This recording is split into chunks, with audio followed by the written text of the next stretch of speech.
ప్రభుత్వ నిబంధనలు పాటించకుండా ముందస్తు అడ్మిషన్లు చేస్తున్నటువంటి నారాయణ విద్యా సంస్థలపైన చర్యలు తీసుకోవాలని చెప్పేసి ఈరోజు ఏఐఎస్ఎఫ్ అనంతపురం జిల్లా సమితి పిలుపు మేరకు జిల్లా వ్యాప్తంగా నారాయణ విద్యా సంస్థల ఎదురు ఆందోళన కార్యక్రమం నిర్వహించడం జరిగింది.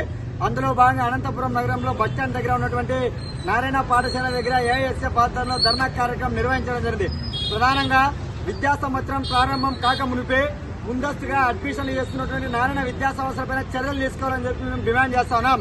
ఇవాళ మీరు ఏప్రిల్ మాసంలో చేసుకుంటే ఒక ఫీజు, జూన్ మాసంలో చేసుకుంటే ఒక ఫీజు అని చెప్పేసి విద్యార్థుల తల్లిదండ్రులకు మాయమాటలు చెప్పి ఇవాళ మార్కెట్లలో కూరగాయలు అయితే ఏ రకాల పేర్లు అయితే వివిధ రకాల కూరగాయలు ఉంటాయో అలాంటి పద్ధతుల్లో ఇవాళ ఒలింపియాడ్ అంటూ, ఈ టెక్నో అంటూ, కోస్ట్ పార్క్ అంటూ, జెడ్ఎఫ్టీబీ అంటూ, జేఈఈ మెయిన్స్ అంటూ వాళ్ళ రకరకాల పేర్లతో మరి లక్షల రూపాయల ఫీజులు దండుకుంటా ఉన్నారు. ఇవాళ 1వ తరగతికి ₹1,00,000 ఫీజు వసూలు చేస్తా ఉన్నారు.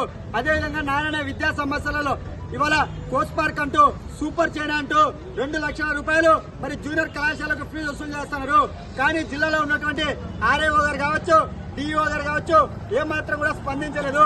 ఇవాళ మంత్రి నారాయణకు సంబంధించినటువంటి విద్యా సంస్థ కాబట్టి ఇవాళ జిల్లా విద్యాశాఖ అధికారులు ఇటువైపు కన్నెత్తి చూడలేదని చెప్పి మేము ప్రశ్నిస్తా ఉన్నాం.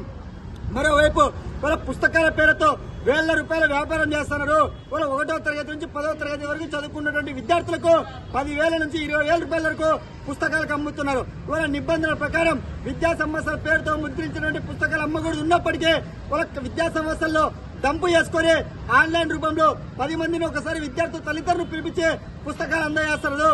ఇది సరైంది కాదు. జిల్లా విద్యాశాఖ అధికారులు స్పందించాలా. జిల్లాలో ఉన్నటువంటి అనుమతులు లేకుండా నడుపుతున్నటువంటి నారాయణ విద్యా సంస్థలపైన చర్యలు తీసుకోవాలని చెప్పి మేము డిమాండ్ చేస్తున్నాం. పుస్తకాలతో ₹1,000 వ్యాపారం చేస్తున్నటువంటి దాన్ని అడ్డుకట్టు వేయాలా. ముందస్తు అడ్మిషన్ అడ్డుకట్టు వేయకపోతే జిల్లా వ్యాప్తంగా పెద్ద ఎత్తున నారాయణ విద్యా సంస్థలపైన ఆందోళన కార్యక్రమాలకు శ్రీకారం చుట్టాం. జిల్లా విద్యాశాఖ అధికారులు స్పందించకపోతే మీ డిఈఓ కార్యాలయాన్ని, ఆర్ఏఓ కార్యాలయాన్ని ఏఐఎస్ఎఫ్ ఆధ్వర్యంలో ముట్టడిస్తామని చెప్పి ఈ సందర్భంగా జిల్లా విద్యాశాఖ అధికారులకు కూడా తెలియజేస్తా ఉన్నాం.